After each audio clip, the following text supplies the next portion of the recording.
I don't do a good Damien. Live from an empty shipping container used by Vanguard to hold its votes against management. It's a Business Pants Friday show here on October 4th featuring a very lonely AnalystHole Matt Moscardi. There's nobody else here. Damien is busy civic dutying. It sounds grosser when you say it that way. On today's weekly wrap up, Dockworkers strike and unstrike. The UK is now powered entirely by crumpets.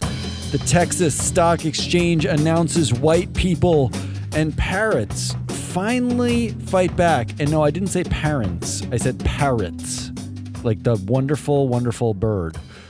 That's right. We're going to do all of our normal Friday stuff, just with none of our normal Friday people.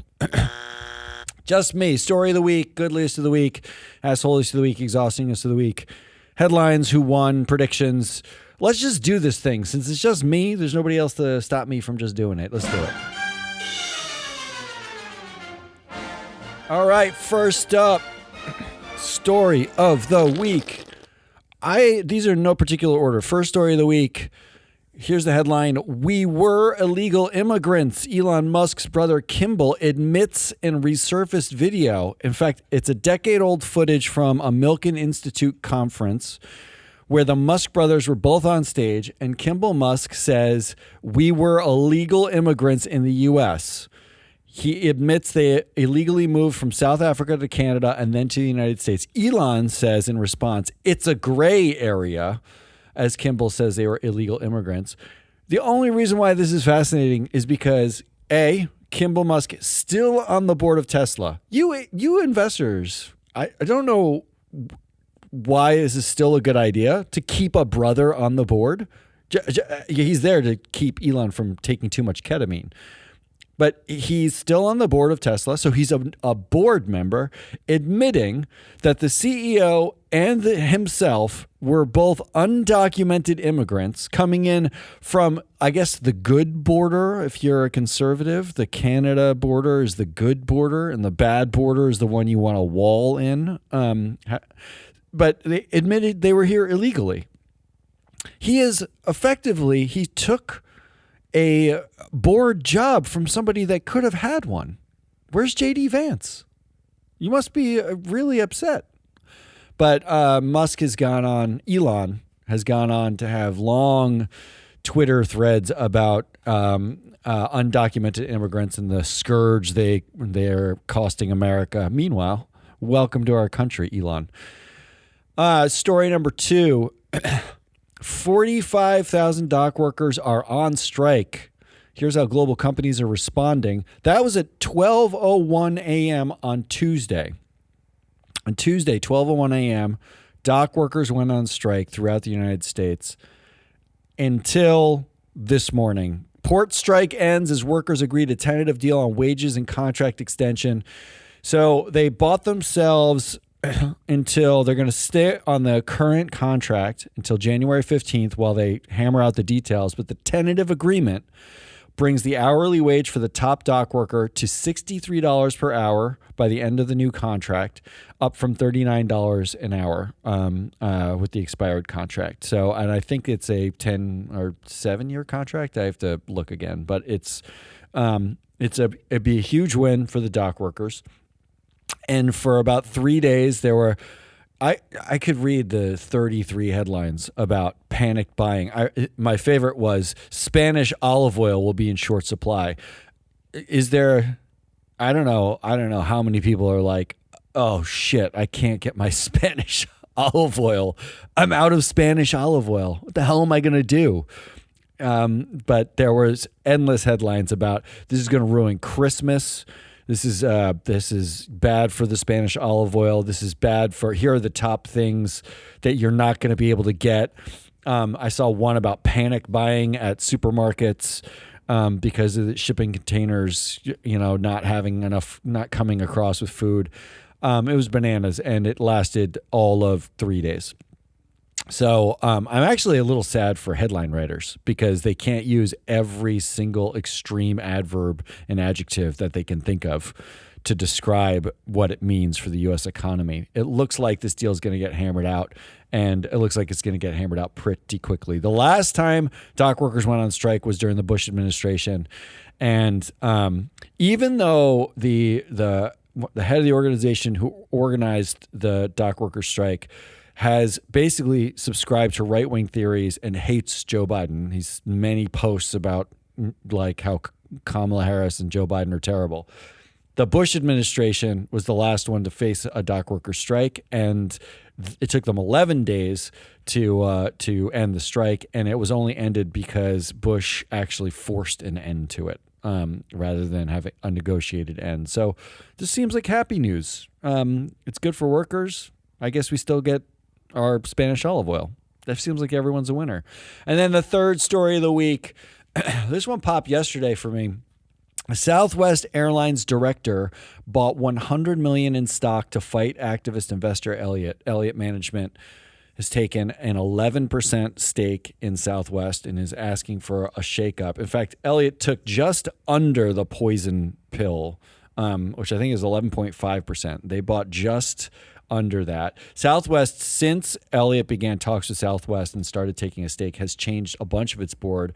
This director, Rakesh Gangwal, bought 0.5% of the stock, so not anywhere close to Elliott. But he was added in January of this year in response to encroaching activists. And he, after he bought the stock, the block, he demanded no more changes to management, including keep Gary Kelly, keep Bob Jordan. Why are we, I like all these people. That's basically his argument. He is one of a handful of new directors who were added to the Southwest board because activists were encroaching, including Robert Fornaro, who's the ex-CEO of Spirit Airlines. Separate headline, Spirit Airlines on the verge of declaring bankruptcy. So that's a winning director ad, if ever there was one. And Roy Blunt, the ex-Missouri senator who voted for school prayer, does not believe in climate change. Great for an airline to have a director who doesn't believe in climate change. Voted against background checks for gun purchases. Voted to ban same-sex marriage and gay adoption. Yeah, when you have a diverse workforce that you now represent, because you're not in Missouri anymore, where I guess there are no gays in Missouri, but you definitely didn't represent them, I suppose. You now have different constituents and stakeholders. That's exactly who you want to add. Somebody who has no airlines experience and no experience with a workforce like Southwest's and doesn't believe in climate change. So Rakesh Gangwal, actually, as a director, he is from another aviation company based out of India. He is in our database. He bats 242. Not great. Not a great performance. So this is who they added in response to Elliott. And now it has to be the most ingenious defensive move I've ever seen. Rakesh Gangwal is a billionaire. I think he's worth $6 billion. So he buys $100 million of the stock. He now owns arguably more than the CEO does. I think the CEO owns $28 million currently, and Rakesh now owns $100 million in stock. So you have a director who owns more than the CEO as a defensive move against Elliott. I don't know. Is this brilliant? I love this story. Well, those are my three stories of the week. The Musk brothers were actually illegal immigrants, according to themselves. That's a quote. The dockworker strike starts and stops. And a Southwest Airlines director buying a block. There is no one to vote here. So I'm going to vote for it myself. I think it has to be the dockworkers on strike, right? Audience says they do. They agree with me. Mostly because I'm the audience and I am also running the show. All right, that's the stories. Those are the stories of the week. Let's move on to Goodliest of the week.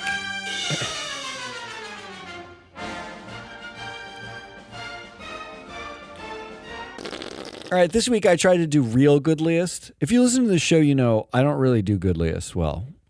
Most of mine are sort of like tongue-in-cheek Goodliest, things I find funny but that aren't actually good. This week I tried to truly channel Ari the Data Queen. So here are the three. I got three stories. EVgo gets $1.8 $1 billion loan to build 7,500 DC fast chargers.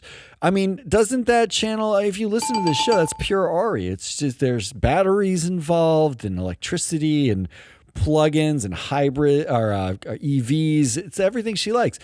They are building out in Arizona, California, Florida, Georgia, Illinois, New York, New Jersey, Michigan, Pennsylvania, and Texas. Goal of completing it by 2030. But the interesting part is they are, unlike a lot of the build-outs, they're focused on areas, multifamily areas where they can't have electric chargers sort of like in a garage or in a, like a mall. They actually are trying to focus on areas that are underserved, highly densely populated areas where you can't really get electric chargers easily. So I think it's fabulous. I think it's fabulous that on the way out, the Biden administration is handing out this money and building out the chargers, because you know who's not doing it? Elon Musk. Even though they own 60% of the charger market, the fast charging market in the United States, he fired the whole team that does it after they got the government money. So this is good. This is good. All right, go ahead, argue with me. What, you can't? Oh, that's right, because you're not here. Number 2, the UK just closed its last coal-fired power plant. How about that? Yeah. Might I remind you that the UK is where coal power was like invented, right? Like this is fabulous. It's the country's last coal power plant. It was built in 1967. They shut it down on September 30th. Actually, renewable energy, mostly wind turbines, makes up around half of the UK's power generation now. That's great. There used to be, like there were studies about how like the birds in the UK like were covered in soot and changing color. This is great. This is great. The last one there. Now, this is also partially because, to undermine my own argument, they don't manufacture anything in the UK anymore. They do it all in China. And China actually is increasing the number of coal plants to keep up with the demand from places like the UK. But the UK will have nice clean air there for a little while. It won't help climate change, but it's nice clean air. So good for them. I think it's good. And then number 3, this might be my favorite. And since I'm choosing, I can choose whatever I want. Number 3, boomer women are pouring into the stock market, making up for lost time and wealth. That's right. Women in their mid-late 60s, early 70s, there was a 23% increase in 1 year of older women in the United States investing in the stock market. In fact, now 71% of boomer women invest, up from 60% a year ago. This is partially due to the death of their male spouses. But here's why I like this. Can't this only be good for something like governance? Whenever women get involved in anything, they take it seriously. They don't look at it and say, oh, this is a game that I have to win, right? Like for men, like most of us just gamble. They're just like looking at stock and they're gambling. The women take the whole act of investing, and this is a generalization, but they take it seriously, much more serious. Which means if you're gonna buy securities, you're buying it for financial health, absolutely, but you also get rights with it, rights to the alternative democracy. You can vote those shares.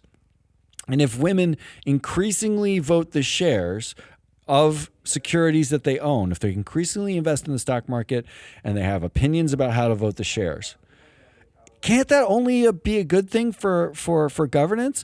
Part of the biggest problem, and we did a study on this, I feel like 2 years ago now, was so if you take like the issue of diversity, there's a lot of conversation about diversity on boards. It changed after George Floyd, but it doesn't change fast enough.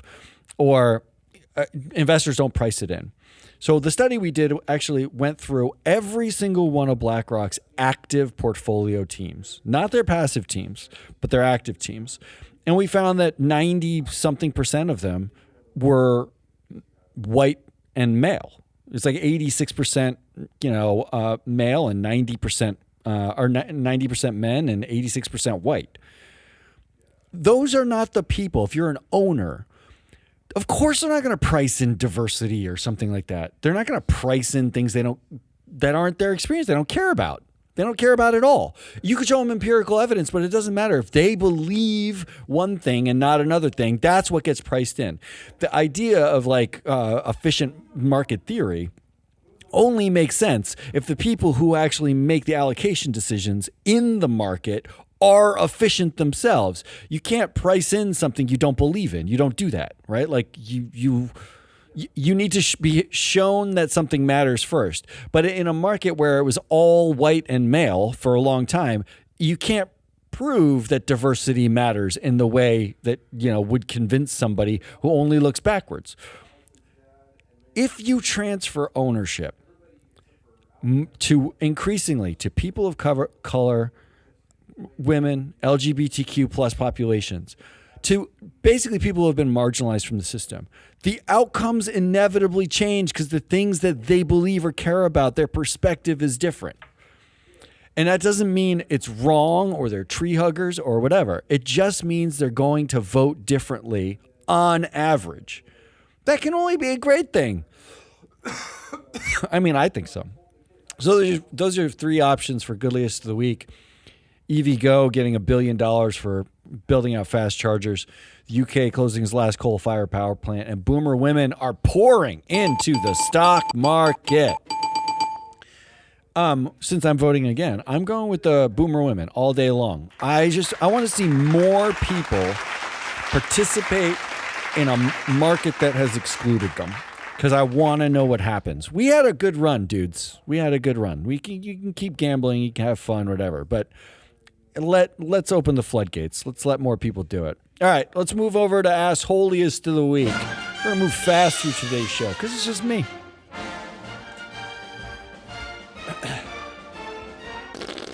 Assholiest of the Week. All right, this is first asshole. This is the true anti-woke ask. All right, here's the headline. Texas Stock Exchange moves closer to launch with leadership team board. So we covered this on Tuesday's show, if you caught that. Texas Stock Exchange is an alternative exchange. It's a new exchange they're setting up in Dallas. They have just announced their leadership team and their board of directors. Damien put me through a quiz, which is, listen to Tuesday's show because it's the headlines are comedic genius. We don't have to make any jokes. Like the headlines do it like the reality does it for us. The leadership team is 22 people. Do you want to know how many women are on the leadership team?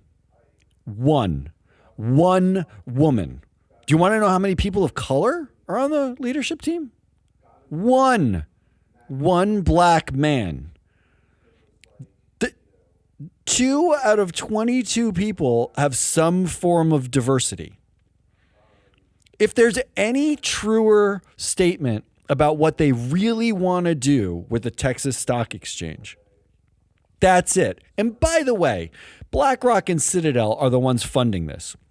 They're 2 of the 11. They raised $120 million to launch this exchange, and they're 2 of the 11 or 15 or so initial investors to launch this exchange. The exchange is being launched under a total pro-business, air quotes, banner. Basically, it's like we're going to let unfettered, management decision making, no governance, or limited governance. They want to get rid of most of like the shareholder proposal things you're seeing at other exchanges. They're definitely not going to do things like NASDAQ where they're promoting diversity. And you want to know why? Because 2 of the 22 people leading the exchange are diverse human beings. Meanwhile, the state of Texas is about 37% white, but they somehow managed to find a leadership team that was almost all white. They also named 7 directors. Do you want to know how many of them are diverse in any way? 0. They are all white men. 100% white men. That means 29 people were named to leadership of the Texas Stock Exchange. 29 people. And they found 1 black man and 1 woman in a state where 37 or 40% of the state is white.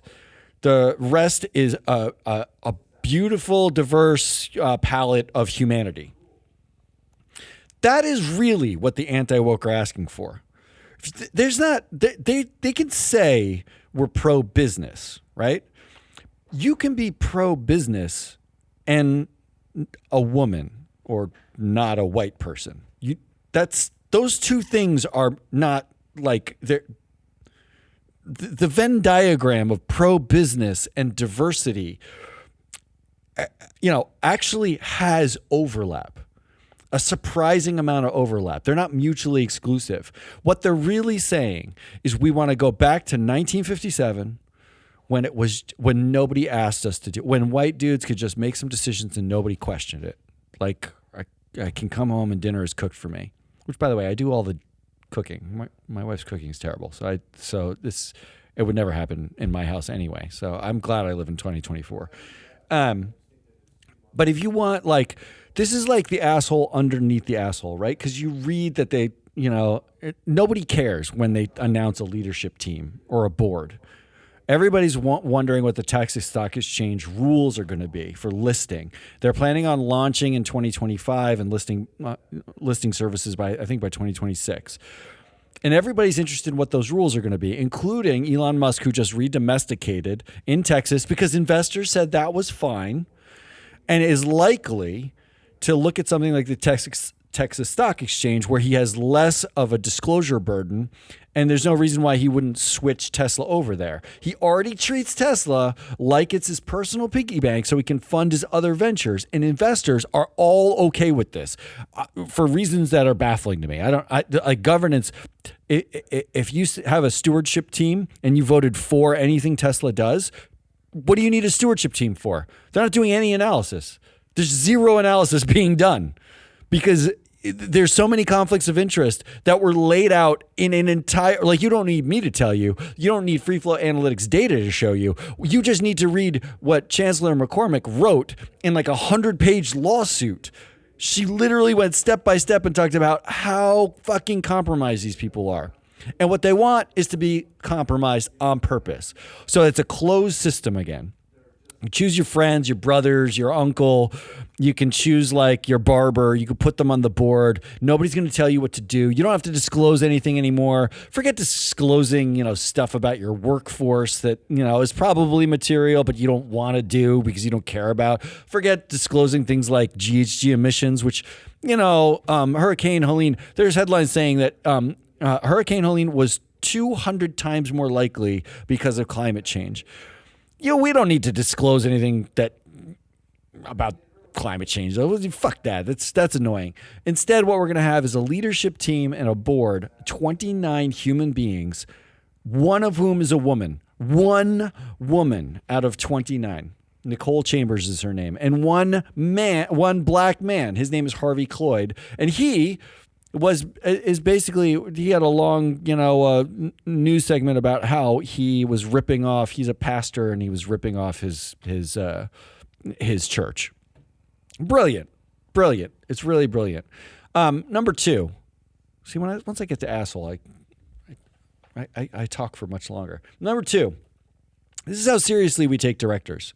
Speaking of how seriously we take governance. Here's a headline. Member of TKO's board of directors to fire Roman Reigns from WWE due to one major reason. Potential swerve explored. So, all right, this is like a speculative piece. It shows up because we track everything about board members. This is a wrestling fan. I don't know if anybody watches wrestling, but it's a wrestling fan talking about a wrestling storyline. Now, I don't know anything about the storyline, but he is speculating that new TKO director, Dwayne "The Rock" Johnson, will actually be joining a wrestling storyline that is ongoing.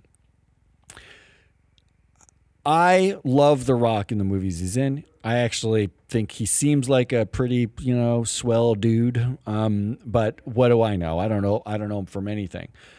But I do know that according to disclosures, he got a $30 million licensing deal in restricted stock units, which is actually higher than Ari Emanuel, who's running TKO. And that's on top of a $491,000 ongoing royalty deal he has with WWE, which is now part of TKO. He is making a tremendous amount of money, and you have to wonder whether his being on the board is now a stunt.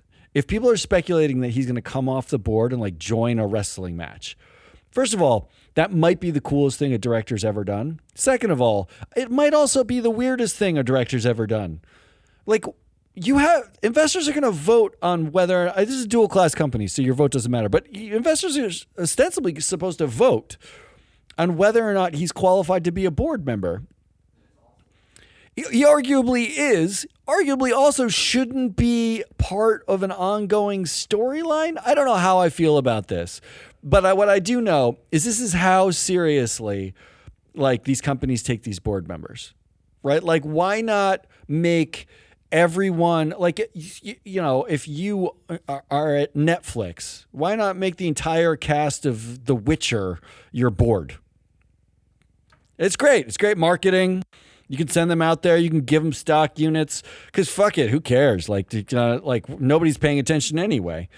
Everyone's going to vote them in a 96% rate, for anyway. What do you need serious professionals for on there? And I'm not saying The Rock's not a serious professional, but I am wondering, what are we doing? Investors, are you doing any analysis on these directors at all? Because, what are we doing here? This is the speculation we can get to. Let's just do it that way.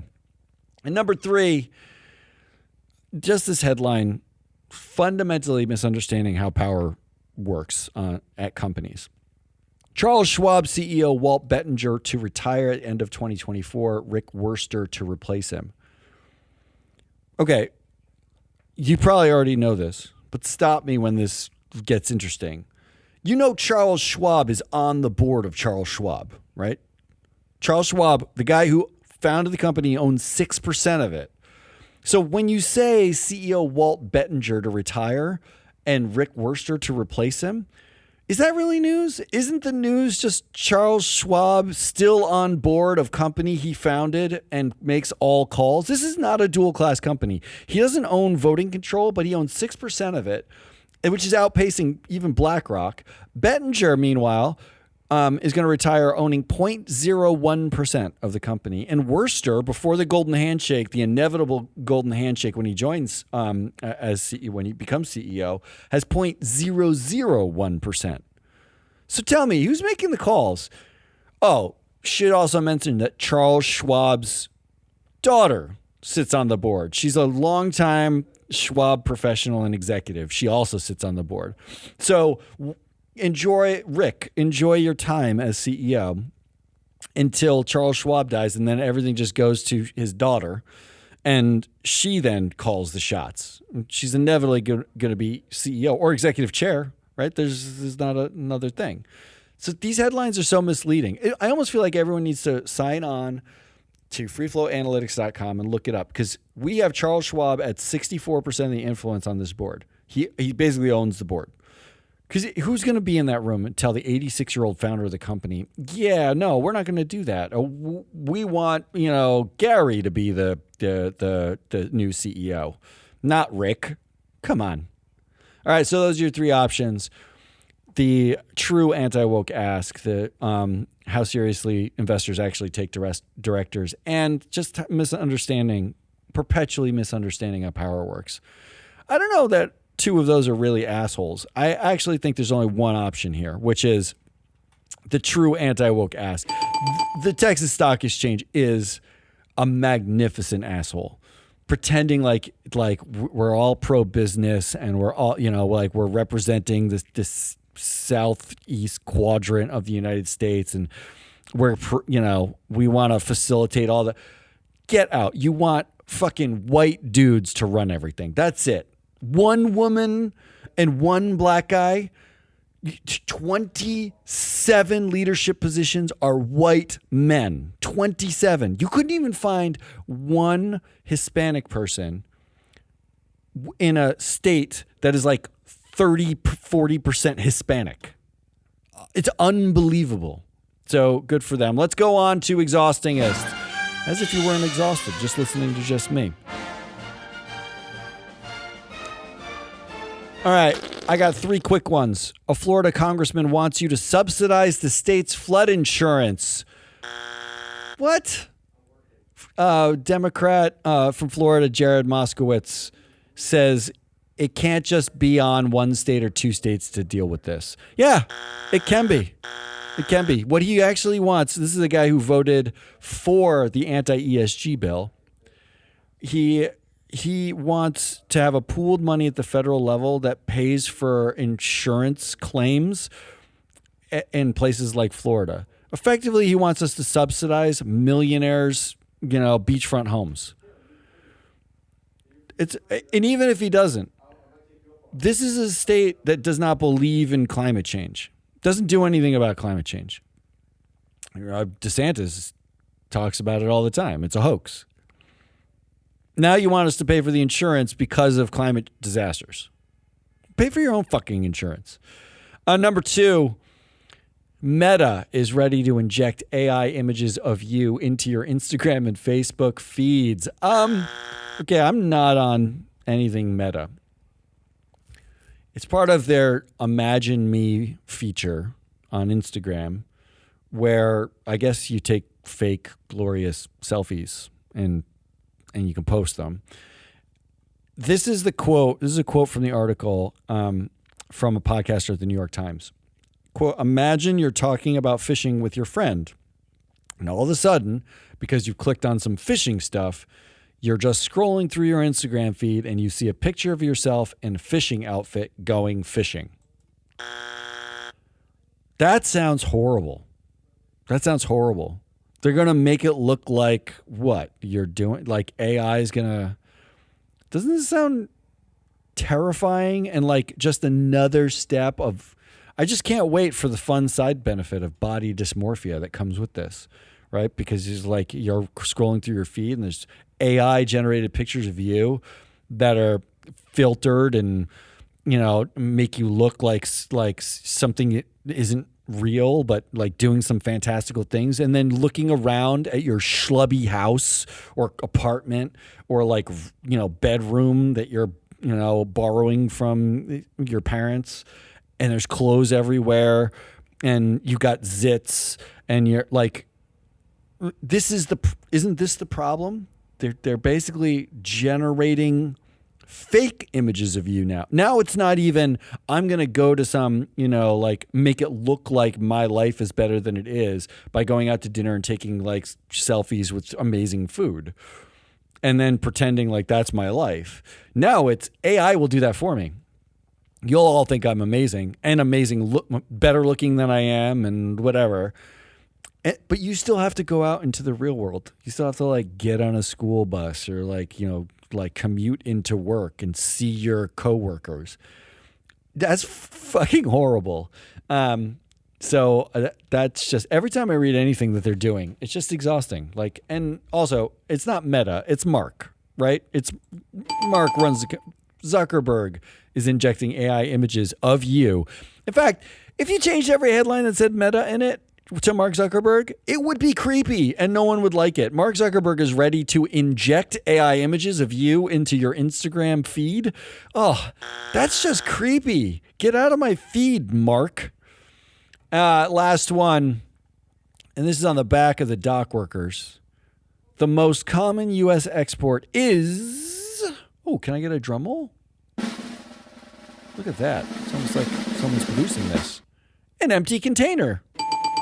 That's right. The most common U.S. export is an empty container. In fact, 75% of containers on ships from the U.S. returning to foreign countries. So they got shipped here, emptied, and they're sending a ship back.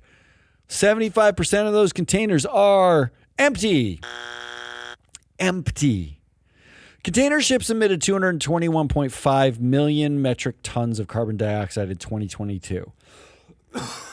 That's in aggregate. And it's the most of any shipping group. Like there's, you can ship a lot of stuff, and these are container ships particularly. Even if an estimated 50% of the containers were empty on return trips, that would mean some 56 million metric tons of carbon dioxide are spent moving empty boxes around the earth. That's the equivalent of 13 million gas-powered cars, 7 million houses, or 2.6 billion barbecues. Ooh, that's a lot of barbecues. I mean, we barbecue a lot in the U.S., but that's a lot. 75% of containers on ships from the U.S. going back are empty? You can't figure that out? That's insane. That's an insanely inefficient system. Let's do that. All right, so those are your three options. Florida congressman wants you to subsidize their flood insurance. Yeah, fuck you. Mark is ready to inject AI images into your Instagram feed. And the most common U.S. export is an empty container. I'm going to say the winner there is the empty container. Arguably, it could be Mark. Mark is, I think, perpetually exhausting to me. But I'm going to go with the container, and no one can stop me because it's just me. Let's go headliniest. There are a lot of good headlines this week. And then we'll wrap up the week with a winner and some predictions. The headliniest. All right, so I want to read this one. Nate Bargatze named to National Comedy Center Advisory Board. Okay, I don't know, if you're stand-up comedian fans, stand-up comedy fans. Nate Bargatze is a stand-up comedian. I did not know there was a National Comedy Center. I did not know that the National Comedy Center had an advisory board. I do now know that there are 25 members on that board. 44% are women. Look at that. Look at that, Texas. You see how it's done? Stand-up comedy. Comedy figured it out. 44% women. 4 out of the 25 are people of color, only 16%. That's not great. And there are even 2 Nepo babies. Joan Dangerfield and Rain Pryor are on this advisory board. Now, Rain Pryor is actually a stand-up comic, and Joan Dangerfield just manages the Dangerfield assets and foundation, I believe. But still, 25 members. There's some decent diversity on this board. And now Nate Bargatze's on it. I don't find him particularly hilarious, but I don't know what this board really does or they're governing. I love the headline. I like the headline that comedian. Can you imagine that board meeting? You got you have 25 comedians in a room and you're like, let's get down to some serious business. Isn't there 4 people always goofing off in that room? Who's the adult in that room? I know Amy Poehler's on the board. Maybe she's the adult. She was like she was in Parks and Rec. Here's another one. Parrots orchestrate brutal revenge on small town after deforestation drove them out of their homes. First of all, I love this. What the parrots are doing all around, this is in Brazil, I believe, they cut down the rainforest for farmland, and the parrots have moved into the city and they're chewing on power lines. Good for the parrots. How about this one? Climate change threat to winter sports prompts agreement between ski chiefs and UN experts. The International Olympic Committee last year warned that only 10 countries would be able to host snow sports by 2040 because of climate change, which means Olympics will only circulate around 10 different countries. And if it gets even hotter, it's one country is going to hold, there will be no Winter Olympics. But this is what the head of the ski chief organization said, Johan Eliask. Climate change is, simply put, an existential threat to skiing and snowboarding. Yeah, you're correct. That's great, though. I like that ski chiefs are getting in on the action. And finally, you have to, because every week there is one. And there was one this week. Jamie Dimon says, America used to be a can-do nation. Now it's as bureaucratic as Europe. Shut up, Jamie Dimon. All right. Who won the week? I have 2 winners. Number 1 winner is parrots. I mean, parrots don't get in the news nearly enough.